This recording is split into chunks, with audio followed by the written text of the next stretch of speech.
مميزات العربيات الكهرباء، أول حاجة والأهم وهي توفير فلوسك على المدى الطويل. العربيات الكهرباء أقل في تكلفة التشغيل. لو عندك عربية بنزين بتمشي مثلا 15 كيلو لكل لتر، اللي هي تقريبا 7 لتر بنزين هيمشوك 100 كيلومتر، وده بيكون في أغلب العربيات ال 1500 سي سي. أحب أقول لك إن في العربية الكهرباء هتمشي نفس المسافة بأقل من الرقم ده بكتير جدا، وتعالوا نحسبها مع بعض. بس الحسبة دي في مصر هتغلبنا شوية عشان مرتبطة بثلاث مؤثرات. اول حاجه سعر الكهرباء، منزلي ولا تجاري، وكل نوع متقسم لشرايح. تاني حاجه سعه بطاريه العربيه وبتتقاس بالكيلو وات ساعه. تالت حاجه كفاءه الشحن، ودي بتتاثر بعوامل كتير هنتكلم عنها كمان شويه. بالنسبه لسعر الكهرباء، بص على الصوره دي اللي هتلاقي فيها كل شرايح العداد المنزلي، وزي ما شايفين الشريحه الاولى 68 قرش، الثانيه 78 قرش، الثالثه 95 قرش لكل كيلو وات. واعتقد ان اللي هيجيب عربيه كهرباء مش هيكون بيستهلك الارقام دي، فاكيد هيكون من اول الشريحه السادسه اللي هي استهلاك لحد 1000 كيلو وات في الشهر، يعني الكيلو ب 2 جنيه و10 ساغ. ودي صوره الاستهلاك في الشرايح التجاري، وطبعا شايفين الفرق واضح. فنصيحه،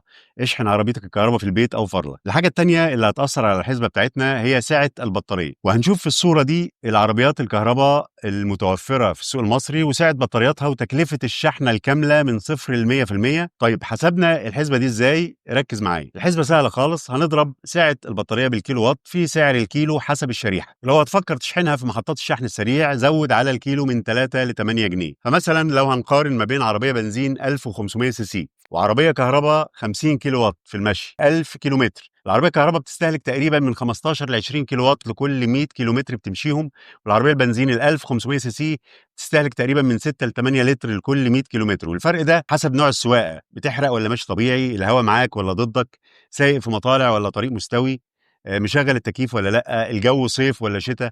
فمثلا لو هنحسبها بتكلفه الكهرباء الشريحه السادسه اللي هي ب 2 جنيه و10 ساغ لكل كيلو وات، العربيه الكهرباء بتستهلك من 15 ل 20 كيلو وات في الساعه لكل 100 كيلومتر. لو هنحسب على الكفاءه العاليه 15 كيلو وات ساعه هنضرب في 10 هتساوي 150 كيلو وات ساعه. لو كفاءة الشحن الأقل اللي هي 20 كيلو وات ساعة هنضرب في 10 ب 200 كيلو وات ساعة. يبقى التكلفة لو في حالة كفاءة الشحن العالية هتبقى 150 كيلو وات ساعة، هنضربها في سعر الكيلو وات اللي هو 2 جنيه و10 ساغ، هتديني 315 جنيه لقطع مسافة 1000 كيلومتر. وبالنسبة للكفاءة الأقل هنضرب في 200 كيلو وات ساعة، سعر الكيلو ب 2 جنيه و10 ساغ، هتساوي 420 جنيه لقطع مسافة 1000 كيلومتر. يعني العربية الكهرباء هتكلفنا من 315 ل 420 جنيه لما نمشي 1000 كيلومتر. طب تكلفة البنزين أوكتان 92 اللي سعره دلوقتي 17 جنيه وربع، متوسط استهلاك العربية البنزين من 6 ل 8 لتر لكل 100 كيلومتر، يبقى إجمالي الاستهلاك لما نمشي 1000 كيلو هنضرب ال 6 لتر دي في 10 هتديني 60 لتر لو عايزين نمشي مسافة 1000 كيلومتر، ولو 8 لتر يبقى هنحتاج 80 لتر عشان نمشي مسافة ال 1000 كيلومتر. هنضرب ال 60 وال80 دول في سعر اللتر 17 جنيه وربع، النتيجه هتكون من 1035 ل 1380 جنيه تكلفه لما نمشي 1000 كيلومتر بعربيه بنزين. وده جدول المقارنه. في التكلفه البنزين هيكلفني من 1035 ل 1380 جنيه عشان امشي 1000 كيلو، والكهرباء هتكلفني 315 ل 420 جنيه عشان امشي نفس المسافه. وكده يبقى التوفير من 615 ل 1065 جنيه لكل 1000 كيلومتر. يعني التوفير عند استخدام العربيه الكهرباء هيكون بنسبه من 60 ل 75%.